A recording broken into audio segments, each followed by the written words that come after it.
Welcome back to spicy hot. ఈరోజు మనం చెక్కలు ఎలా చేయాలో చూద్దాం. వీటిని ఆకువడలు, చెక్కలు, పప్పు చెక్కలు, శనగ చెక్కలు ఇలా రకరకాల పేర్లతో పిలుస్తూ ఉంటారు. ఈరోజు మనం ఆ వంటకం ఎలా చేయాలో నేర్చుకుందాం. ఈ వంటకానికి బియ్యపిండి కావాలి. బియ్యపిండి మనం స్టోర్లో నుంచి తెచ్చిందైతే దానిలో ప్రిజర్వేటివ్ ఉంటుంది, కాస్త సోడా ఉప్పు కూడా జల్లుతారు. కాబట్టి మనకి ఈ స్టోర్ పిండితో చేసిన వంటకం అంత బాగా రాదు. మనం ఇంట్లో బియ్యం తడిపి ఆరబోసుకుని పొడి చేసుకున్న ఈ బియ్యపిండి అంటే మామూలుగా తడి బియ్యపిండి అంటాం. ఈ బియ్యపిండితో చేస్తే ఈ వంటకం బాగా వస్తుంది. ఇదే కాదు, అసలు ఏ వంటకం అయినా కూడాను మన సొంత బియ్యపిండితో చేసుకుంది నీట్గా గుల్లగా వస్తుందన్నమాట. ఈ కొట్టుమీ నుంచి తెచ్చుకున్న బియ్యపిండితో సరిగ్గా రాదు. ఈ పిండి వంట చేయటానికి మనకి పచ్చిశనగపప్పు కావాలి. ఈ పచ్చిశనగపప్పు ఎంత వేయాలి అంటే పిండిని బట్టి వేసుకోవాలి. ఇప్పుడు 1 కేజీ పిండి తీసుకుంటే ఒక 1/2 కప్ పచ్చిశనగపప్పు సరిపోతుంది. ఈ పచ్చిశనగపప్పు మనం పిండి వంట చేసే టైంకి నాని ఉండాలి. అందుకని ఒక 4 గంటల ముందుగానే నీళ్ళల్లో పోసి నానబెట్టి ఉంచితే మనం చేసే టైంకి ఒక 4 గంటల తర్వాతకి నానుంటుంది.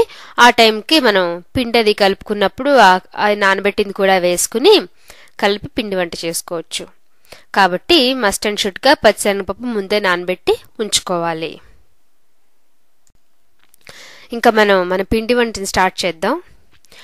ఇప్పుడు మనం ఈ బియ్యపిండిని ఒక వెడల్పాటి గిన్నె తీసుకుని, దీన్నే మిక్సింగ్ బౌల్ అంటాం, మనకి కలుపుకోవడానికి వీలుగా ఉండాలన్నమాట.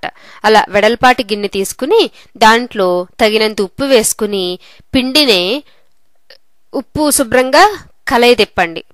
ఉప్పు వేసి ఆ వేళ్లతో పిండిని చక్కగా కలయి తిప్పండి. మనం ఈ పిండి వంటలో ఉప్పుతో పాటుగా ఇంకా వేరే రుచులు కూడా కావాలి కదా. అందుకోసమని ఒక చిన్న అల్లం ముక్క, 4 పచ్చిమిర్చి.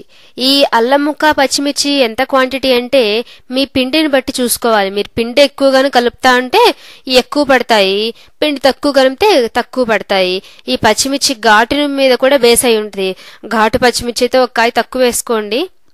ఇలా తీసుకుని సన్న ముక్కలుగా కట్ చేసుకుని చిన్న జారులో వేసుకుని ఒకసారి బ్లెండ్ చేశారంటే అది పేస్ట్ అవుతుంది. తర్వాత ఇది మెత్తగా అవ్వక్కర్లేదండి.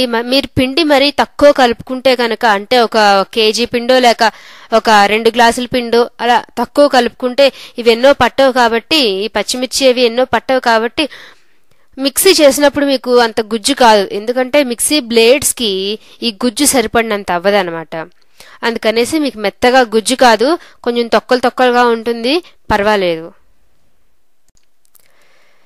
నేను కూడాను అల్లం పచ్చిమిర్చి చాలా తక్కువే తీసుకున్నానండి.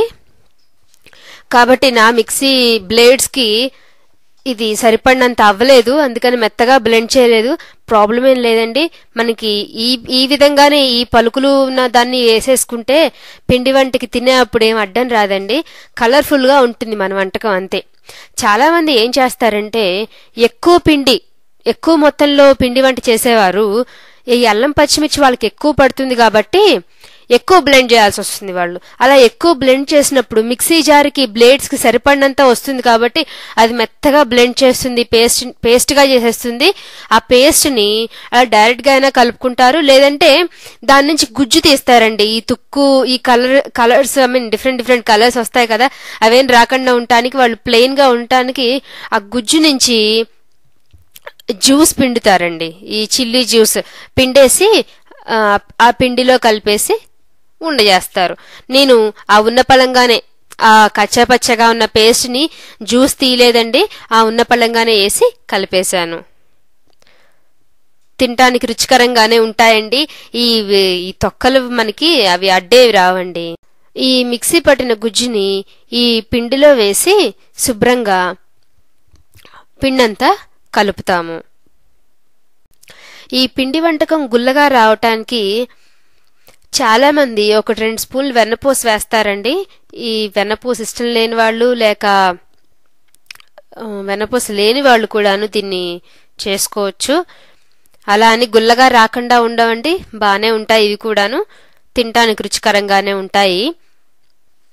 కాకపోతే దీన్ని పిండిని ఉండ చేసేటప్పుడు ఉడుకు నీళ్లు పోయాలండి. అంటే మరుగుతున్న నీళ్లు పోయాలి. ఒక గ్లాసు నీళ్లు పొయ్యి మీద పెట్టి అవి బాగా మరుగుతున్నప్పుడు తీసి ఈ పిండిలో పోసి ఉండ చేయాలి. మీరు మరుగుతున్న నీళ్లు పోసేటప్పుడు ఎక్కువ పోస్తే ఉండ జారైపోతుంది.